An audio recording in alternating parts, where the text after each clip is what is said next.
चांदनी एक इच्छाधारी नागिन है और पिछले 5 दिनों से वह शहर की हर गली हर घर में नागिन रूप में जाकर किसी को ढूंढ रही है। लेकिन अब वह हार मान चुकी है और वापस जंगल में आकर रोने लग जाती है। पिछले 5 दिन से मैं पूरे शहर में उसे ढूंढ लिया है, लेकिन वह मुझे कहीं मिल ही नहीं रहा। मैं क्या करूं? हे महादेव, कुछ तो बताइए। चांदनी अपनी कोशिश कर करके थक ही गई थी और अब दुखी भी हो गई थी क्योंकि वह कामयाब नहीं हो रही थी। आखिर अब मुझे बाबा के पास जाना ही होगा, शायद वो ही मेरी कोई सहायता कर सकते हैं। तो वहां से चांदनी अपने पूज्य बाबा जी के पास जाती है। बाबा अपनी तपस्या में लीन थे। प्रणाम बाबा। आ गई चांदनी, मुझे पता था कि आखिर थक हार कर तुम मेरे पास जरूर आओगी। क्या आप सच में जानते थे बाबा? बिल्कुल, मैं जानता था कि तुम्हारे प्रयास सफल नहीं हो रहे। तो आपने मुझे क्यों नहीं बुलाया बाबा? मैं इतनी परेशान हो गई थी।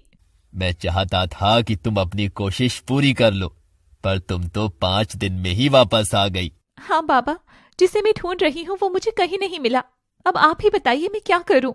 कैसे मिलेगा पुत्री, वो यहाँ है ही नहीं। क्या? अगर ऐसा था तो आपने मुझे पहले क्यों नहीं बताया?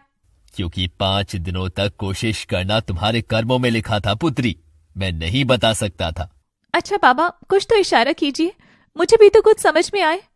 आखिर मैं जाऊं तो जाऊं कहाँ? पुत्री, जिसे तुम ढूंढ रही हो वो इस शहर में तो क्या, इस देश में ही नहीं है। यह बात सुनकर चांदनी हैरान हो जाती है। बाबा, कहाँ है वो?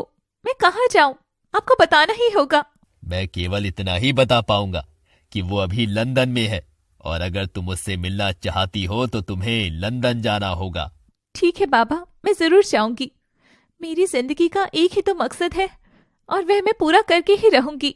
लेकिन दूसरे देश में जाना खतरे से खाली नहीं है। मैं सब सह लूंगी। आखिर अब मैं 21 वर्ष की हो गई हूँ और पिछले 15 सालों से मैं इसी दिन का इंतजार कर रही थी। तो ठीक है पुत्री, मैं तुम्हें नहीं रोकूंगा।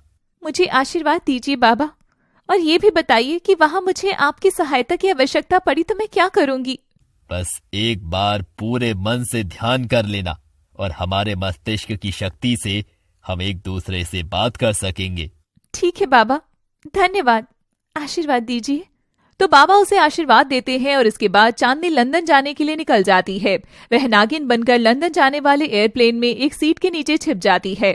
अगले दिन फ्लाइट जैसे ही लंदन में लैंड करती है, वैसे ही एक बूढ़ी औरत की नजर सीट के नीचे पड़ती है और वह जोर जोर से चिल्लाने लग जाती है। ओह, सांप, सांप, यहाँ सांप है सीट के नीचे।